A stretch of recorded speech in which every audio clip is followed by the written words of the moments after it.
All my work is extremely personal. It's often informed by very queer feminist positions. The inspiration could really come from a piece of text, a dream fragment, conversations with fellow artists. For me, the personal is political, the political is personal is really important and kind of drives the work forward. And to think about what does autonomy mean to us in our society today, our creative autonomy, our spiritual autonomy, our sort of holistic autonomy in how we inhabit the world today.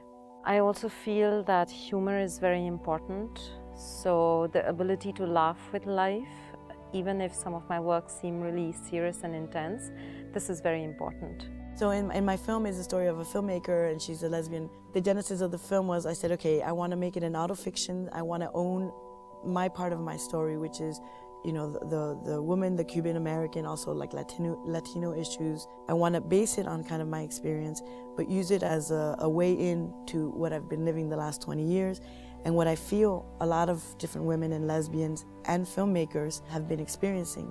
You know, what am I doing? What is it worth it? She's absolutely still in the universe of lesbian art, if you will, but she's not happy. That's what brings me to like the central theme of the film, which was honesty. When do we acknowledge our part in our destiny and in our happiness? All my work really is centered around women, especially lesbian women. And I feel like vagina, like the word lesbian, like the word feminist, they're words that they're still kind of, people are kind of like uncomfortable to use. Like we haven't liberated these words yet. It was a play on words with Virginia Woolf, who's one of my idols, and also Who's Afraid of Virginia Wolf, which is this film about people in the middle of their lives feeling like they've wasted their life, having this bitterness and this kind of contempt for not only themselves, but for the people who are around them. And that's definitely another theme I kind of wanted to explore in Who's Afraid of Vagina Wolf. Central theme of Lilting is definitely grief and language. And without sounding cheesy, I guess it's all to do with my characters finding a sense of identity of some kind. I wrote this a long time ago. It was originally a play. The idea for this started in my family. You know, we're immigrant. We've lived here for over 30 years now, and to this day my mum still doesn't speak English. I thought that was a really good premise to explore about language and immigration. I reimagined what her life would be like if her lifeline to the outside world was gone. I personally feel as a documentary filmmaker the responsibility to tell the stories of the people who I'm working with as truly as possible. And truth is a difficult concept, but there's something deep and intuitive and almost physical about knowing when you're telling the truth as best you can.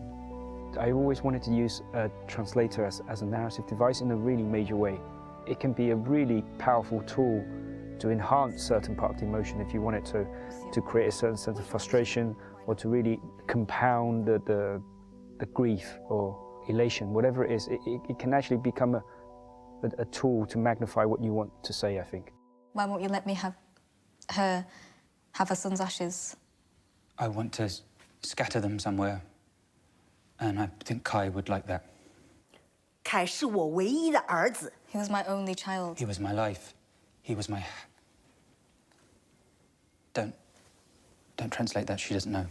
She doesn't know that we were together.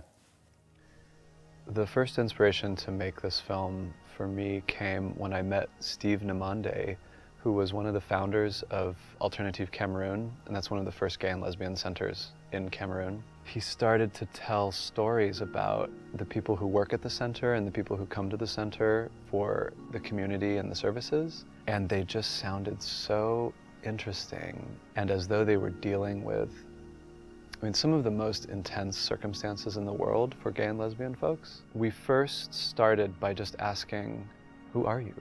And shooting with them and just getting to know them and trying to understand their lives and what they do, what they think, how they do it, what they want. Very recently, I was showing a work of mine to a friend, Between the Waves, which manages to transcend all notions of binary dichotomies. Human and nature, mind and body, inside, outside. He said, you know, there is a scene where you have this quite overexposed background of salt crystals.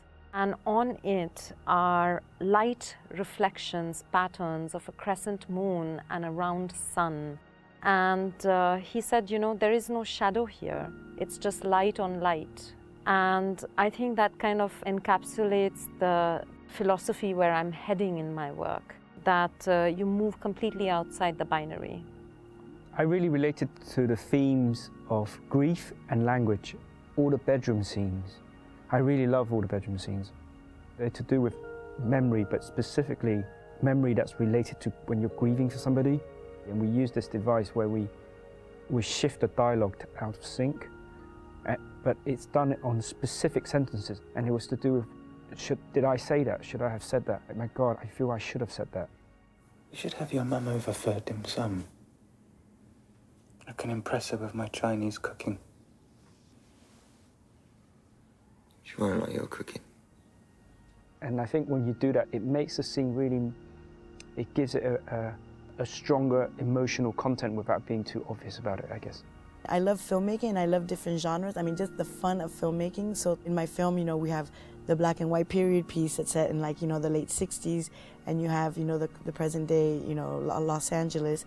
And then you also have these fantasy sequence where you have, you know, a horror scene, kind of, you know, like Silence of the Lambs means Eyes Without a Face, and we shot it all kind of in a horror genre. Or the orgy scene, which is like a Calvin Klein commercial from the 80s. And that's, I also want to show kind of the enjoyment of, and through my film, that you can really do anything you want with film. You can write and create and actually let your imagination, you know, go wild.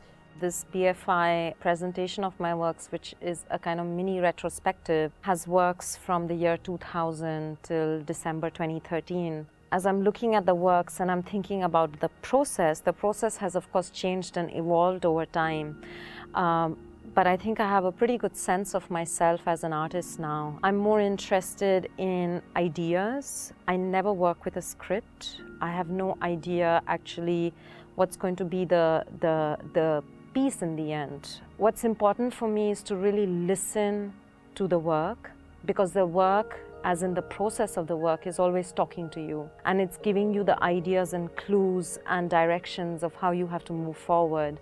I co-directed the film with Deb Tolman, who's a childhood friend. We've known each other since we were about 8 years old. The most important collaboration, I think, in that process was in dreaming together, to just explore all possibilities. I write to music a lot. Whenever I start writing a script, I create a playlist. And I have certain songs that gets me into certain kind of emotional heart of what I want to say. So I created a playlist actually for Ben's character. And they're all slightly sad songs, because I guess I wanted to put him in that frame of mind, because his character has to carry this kind of weight on his shoulder throughout the film, really. Luckily, it all turned out well, because I was slightly afraid he would think, well, who the you mad director. I think one of the most important qualities of cinema in an activist context is that a viewer can connect directly with a human being who they would never encounter in their own life. One of the very direct impacts of an audience connecting with the people they see on screen is that they often want to support them. And we've actually seen the organizations in Cameroon have received quite a lot of new supporters, from major foundations to individuals, since the film has been out. And it's not always easy to directly connect that, but sometimes you can. You know, in a romantic way, I like to think it can affect change. But equally, I think cinema is there to kind of hold a mirror for us, to look at ourselves really and make us think a bit more about who we are.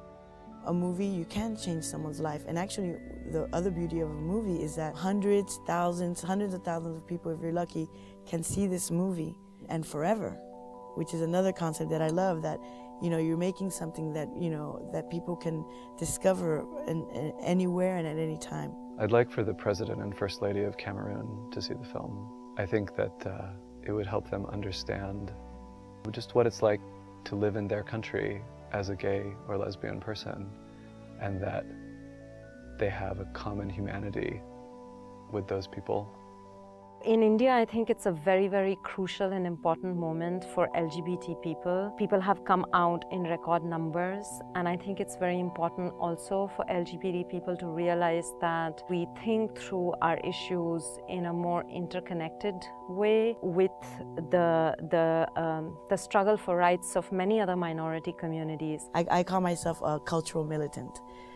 Through, you know, my work and just be another person who can bring some images of lesbians and women and issues to light and to share it, especially with other women and other lesbians, because there's less and less actually of work happening for us. I want to inspire more filmmakers to feel like there's not only a merit in our stories, but also to kind of enjoy the crazy messiness and fun and sexiness of making movies. And I wanted to make an optimistic movie.